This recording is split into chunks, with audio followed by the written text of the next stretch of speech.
Um, Today we are going to talk about harvesting unusual and usual vegetables. I will start with unusual vegetables.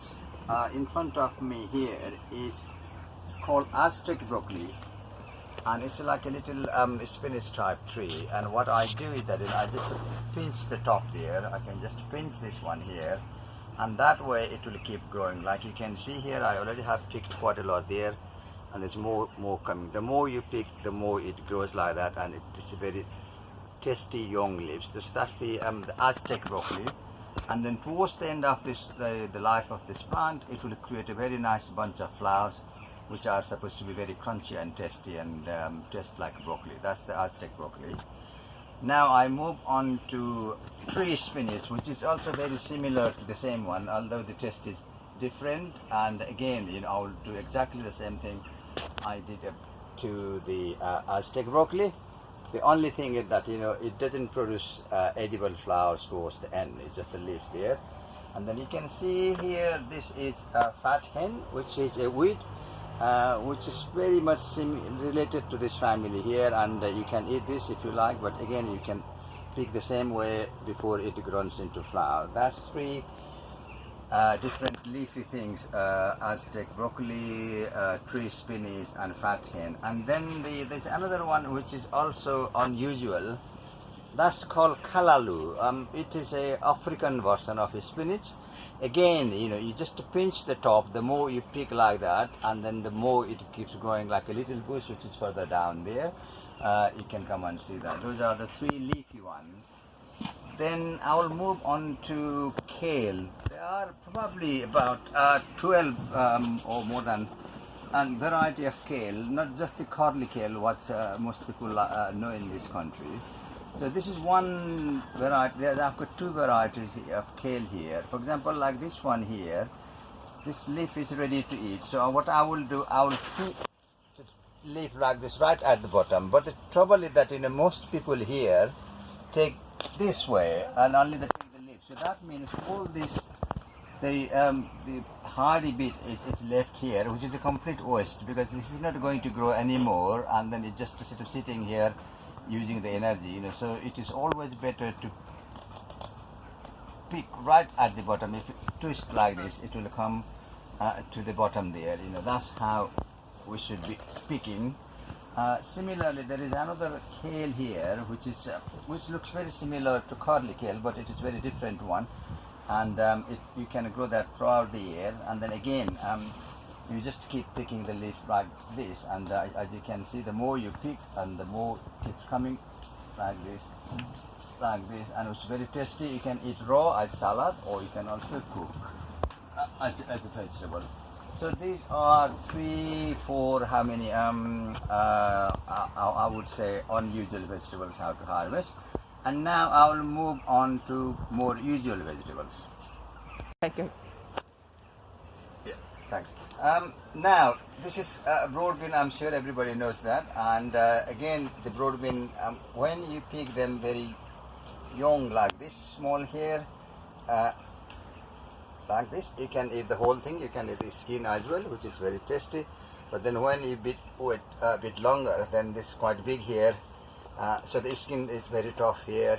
So you can only eat the beans here. You see, so that's how you do with the broad beans. And the interesting thing about the broad bean, I'm just telling you everyone that this was a surprise to me as well. I've been growing broad beans for 20 years now. This is the second harvest. We had the first harvest. We cut back all the plant there, and then this new growth came. You see, so if you look after very well, I think it can reproduce again, second time. So this is all this one here is broad bean that has come back again, second harvest, not from the first harvest, from the same plant in the same year. Which is really good. And then some of them are quite big. This is look at the nice seed inside. I'm really pleased, and also I have learned something new. Then I will move on to potatoes, and people will wonder when to harvest potato. These are first early potatoes I planted here. Normally potato flowers, and then gradually the leaves starts getting yellowish and all that, and eventually it will die. But this tells you that the potato is ready to harvest.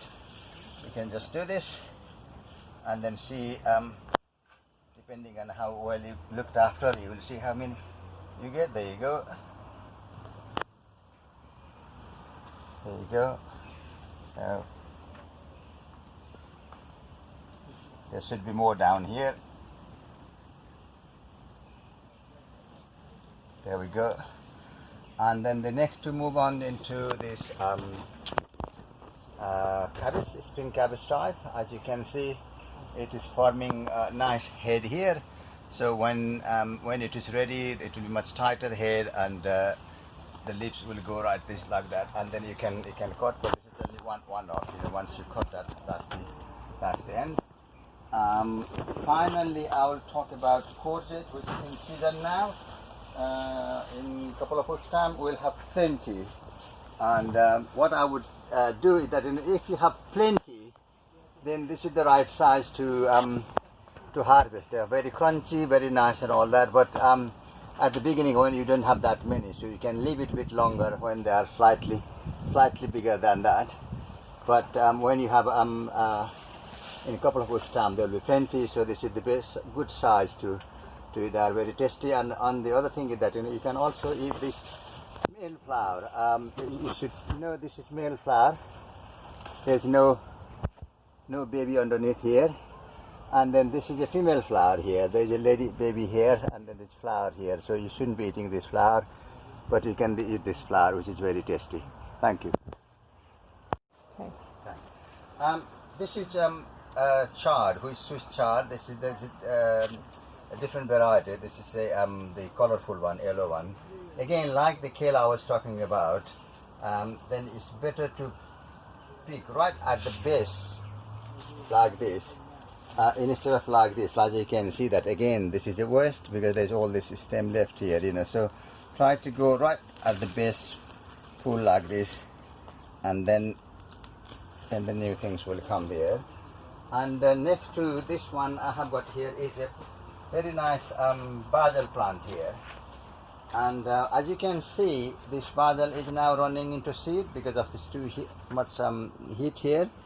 And so and if we do nothing, it will run into seed, and then the plant will die very soon.